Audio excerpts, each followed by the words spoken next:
Seems like Cash Rock might have stepped into a new relationship. And honestly, it is already giving people flashbacks of another emotional roller coaster. Lately, she has been on what looks like a personal journey, trying to rebuild, trying to find peace, and doing her best to show the world that she has moved on from Blueface. She has been popping up at church events, showing a softer, quieter side on live streams, and carrying herself like someone who is focused on healing. From the outside looking in, it feels like she is trying to rewrite her story, slowly shifting the image people have of her. Less chaos, more calm. But despite the rebrand, some are still watching with concern, wondering if this might just be the beginning of another storm. She has even added prayer to her routine, making sure the public sees her in a more spiritual light. On live streams, she is out here saying, "Do not judge me," while behind the scenes, it feels like she is quietly setting up her next big headline moment. Now she has shifted her so-called journey of redemption in a completely new direction, and this latest chapter, it's starting to look like a public display of heartbreak. The man she thought would be her comeback story, he's not even acknowledging her. The spark that she expected to feel is nowhere to be found. The chemistry between them is completely missing. You can see it in the footage, clips of them sitting side by side, with nothing but silence filling the space between them. It's the kind of awkwardness that makes you uncomfortable just watching it. You can tell she's trying, but it's clear he's just not interested. The whole situation feels off. It's almost as if she's doing everything in her power to make it work, to create that connection. But the energy from him is anything but reciprocated. There's no warmth, no excitement, no real emotion in the interaction.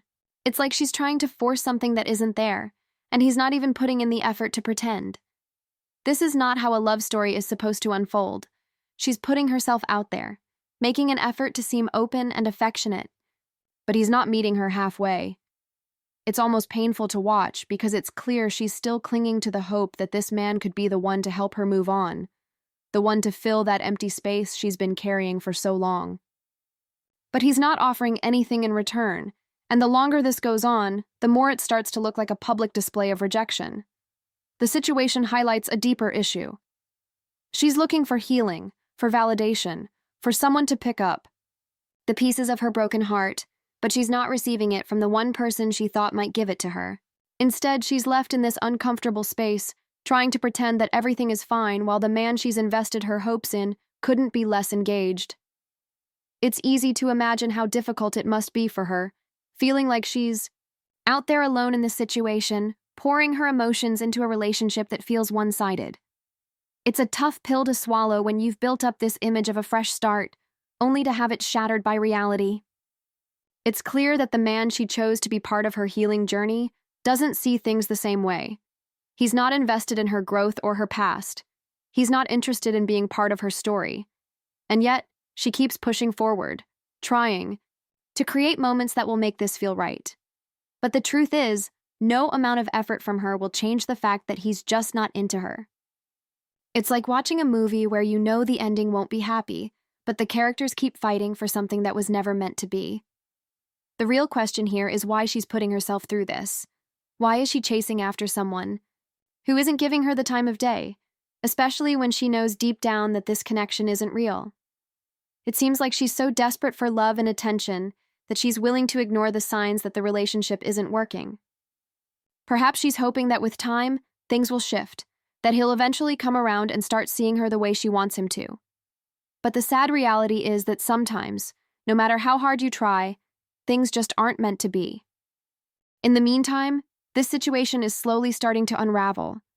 She's desperately trying to hold on to a narrative that no longer fits, while he remains distant, unwilling to be a part of her healing process.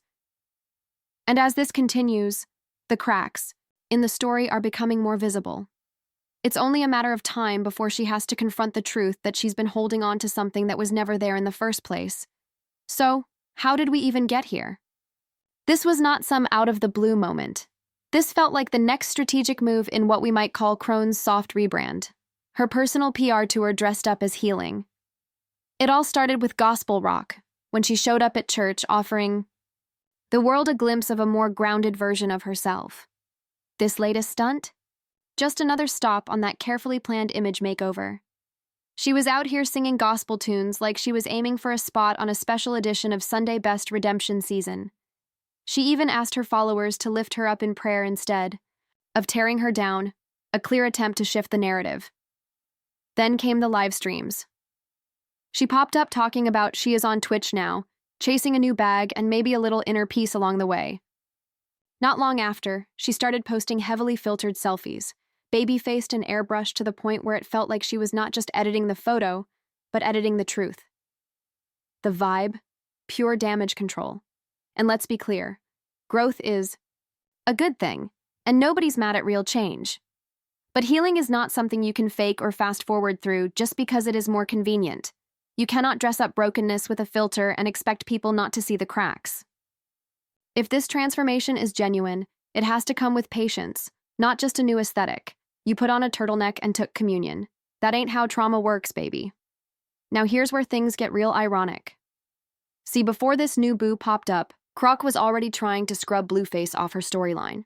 Sis started randomly dropping claims about him hurting her and the baby, and while we not saying that man innocent, the timing was suspicious cause baby Blueface currently behind bars, so how he just now becoming the villain of your rebirth arc when he can't even defend himself sound like convenient timing to me when I'm just hours after those heavy accusations made their way online. Suddenly, here comes the big debut of the new man. Hair flawless, nails freshly done, friends hyping her up like she had just caught the bridal bouquet at somebody's wedding. But while the crew was celebrating like it was a fairy tale, the man at the center of it all looked detached. His energy screamed, "Where is my ride?" instead of, "This is my woman." And now let us talk about the moment that had the entire timeline gasping like it just ran a marathon.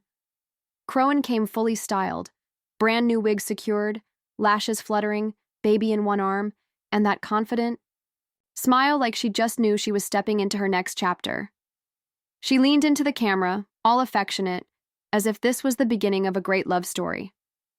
But the man standing beside her, he looked like he was trying not to melt. Stiff as a statue. No emotion, no connection, just awkward tension in the air. It was less happy couple and more get me out of here. The chemistry was nowhere to be found. The vibe was dry, the moment forced, and the silence said more than either of them ever could. Gender reveal, child. It was so awkward, even. The background music sounded embarrassed.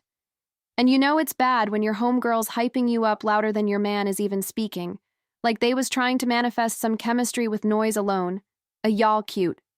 Meanwhile, that man looking at the ceiling like, God, let me go. Now the gist is that later that night, allegedly, the mask slipped.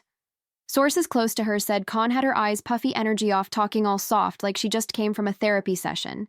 Sis was sniffing, rubbing her eyes, allegedly saying stuff like, I just feel like nobody loved me for real. I be trying to do right and I still end up hurt. And for a brief moment, you really felt it. That vulnerable crack in her armor, where behind all the drama and chaos, you could see the hurt girl underneath, confused, wounded, and just aching for real, lasting love. It was raw, it was human, and it made you pause. But just like that, she switched gears. Crone snapped back into her usual mode, brushing it all off like it was nothing. She started saying things like, he just was not ready for a woman like me. He could not handle the real. But let us be honest, that is not what happened. This was not a man who ghosted her. He was never emotionally present to begin with. He did not pull away. He never leaned in. Yet here she was, trying to flip the script like she chose to walk away, when the truth is, he never took a single step toward her. And just when everyone thought she might quietly exit the scene and let it all fade out, she hit go live. Because of course she did. So there she was again, on live, saying with a straight face that she would still get Blueface's name tattooed on her face right now, low-key, if she felt like it. Then she flipped the vibe, saying she wanted to be serious this time, talking about unfollowing everybody in her phone like a spiritual cleanse. Claimed she had done it before. Even reminded us she already had his name inked on the other side of her face once. Yes, really. Now let us get this straight. After tearing up over not feeling loved, after getting iced out by the new guy who barely blinked in her direction, She still wants to permanently honor a man who publicly questioned whether their baby is even his, a man who openly disowned his own child on camera. It is like every time she tries to move on, her trauma finds her like it has a built-in tracking system. And look, we all have that one ex we are low-key ashamed we cared about. But the way she clings to Blueface, you would think he held the last ticket to heaven. It is exhausting to watch. And the wildest part? All this is happening while she is in the middle of her so-called church girl transformation. One minute she is yelling amen, the next she is talking about doing the most for a man who treats her like spoiled leftovers. What makes it harder to process is the performance of it all. In public, Crone is trying her best to sell this image of a glow-up, a rebirth, a new chapter. But the storyline is cracking under the pressure, and the mask keeps slipping at the seams. Sis Dunn baptized herself on livestream, put on long sleeves. Like holiness was going to cover the foolishness and been real intentional about giving. I'm healed now energy, but behind the scenes, this girl crumbing like a Popeye's biscuit with no honey. Her eyes red from crying. Baby ain't got no visible emotional support. And every time she get rejected, she's spinning like she did the rejecting. But we all know, deep down, Crone's still holding on to the idea that somebody, anybody going to fill that void, and that void looking deeper by the day. Because if we take a moment to look at the bigger picture, it's clear that what's happening with Crone is just a small piece of a much larger problem. We live in a time where some women share Bible verses right after posting videos of themselves dancing provocatively, hoping to win back their partner with a mix of faith and strategy. In this world, men might say nothing while they're out, yet somehow end up becoming the entire focus of the story. At the same time, there are single mothers who feel the need to adjust the way they present their lives, even going as far as controlling the way their children are seen, just so they appear to be better candidates for relationships. Social media, in all its glory, often makes these situations worse. It's a platform that encourages self-deception, making people believe that the image they're presenting is more real than it is. Everyone seems to have the perfect love life when you look at their posts and videos. It's like watching a perfect movie scene, but the truth is, behind the camera, things are completely different. The images we see online don't show the real picture. They only capture the moments that are meant to impress or make others think things are going great. But in reality, these posts often hide the struggles, pain, and loneliness that are actually present in people's lives. The more we focus on these edited versions of happiness, the further we get from truly understanding what genuine connections and relationships look like. What's even more concerning is that, because of this constant stream of filtered images and stories, many of us start to think that this is the standard to live up to. We begin to believe that if our lives don't look like what we see on social media, there's something wrong with us. But the truth is, these images are not reality. They're carefully curated moments meant to show the best parts of life, and often, they are hiding the things that are most important. The messy, difficult parts of being human, the parts that can't be edited or staged, are what we need to focus on if we truly want to understand ourselves and the people around us. This need to keep up with a manufactured version of success and happiness has created a cycle where people are constantly comparing their real lives to the fake perfection they see online. And this is damaging in so many ways. It's causing people to ignore the importance of self-reflection, healing, and honesty in their relationships. Instead, they get caught up in a competition of who can look the happiest or most successful. But in the end, this only leads to more confusion and loneliness, because the truth is buried under a mask of perfection. If we want to break this cycle, we need to start being more honest with ourselves and with each other. We need to accept that no one's life is perfect, no matter how it looks on Instagram or in a tweet. We all go through ups and downs, and it's okay to not always have everything together. True happiness and real connections don't come from trying to impress others with staged moments. They come from being authentic, from healing, and from letting go of the things that are holding us back. So while it may seem harmless to post those perfect pictures and carefully selected moments, we need to ask ourselves, what are we really showing the world? And more importantly, what are we showing ourselves? Because the longer we keep chasing these unrealistic expectations, the farther we get from what really matters in life. True connection isn't about pretending. It's about being real. Instead of focusing on how we look to others, we need to focus on how we feel about ourselves and whether we are genuinely taking care of our mental and emotional health. Only then can we build the kind of relationships that are meaningful and lasting. Social media might show us what others want us to see, but it's up to us to decide if we're going to let those images define our reality or if we'll create our own, more honest version of life. It's easy to get lost in the text messages left unread, the quiet rejections, the DMs ignored. We're all scrolling through highlight reels of other people's pain and calling it entertainment. Chrisean isn't the only one caught in this cycle. She just happens to be the loudest one broadcasting hers. Here's the uncomfortable truth that no one wants to speak aloud. Sometimes rejection isn't about the other person. Sometimes it's about you. It's your energy, the baggage you bring into every interaction, the way people can sense you're still carrying the weight of past heartbreak. Your so-called healed era is barely holding on, suspended by nothing more than a prayer drenched in glitter and a wig glued to your scalp.